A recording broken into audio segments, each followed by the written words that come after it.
80 பூந்தோட்ட காவல்காரன். 81 தம்பி தங்க கம்பி. 82 நல்லவன். 83 செந்தூரப்பூவே. 84 தென்பாண்டி சீமையிலே. 85 உழைத்து வாழ வேண்டும். 1989 வருடம். 86 என் புருஷன் தான் எனக்கு மட்டும்தான். 87 பாட்டுக்கு ஒரு தலைவன். 88 பொறுத்தது போதும். 89 பொன்மன செல்வன். 90 தர்மம் வெல்லும். 91 ராஜநடை. 92 மீனாட்சி திருவிளையாடல். 1990 வருடம்.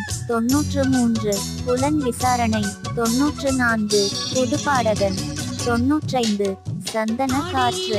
96 சிறையில் பூத்த சின்ன மலர். 97 என்கிட்ட மோதாதே. 98 சத்தியன்.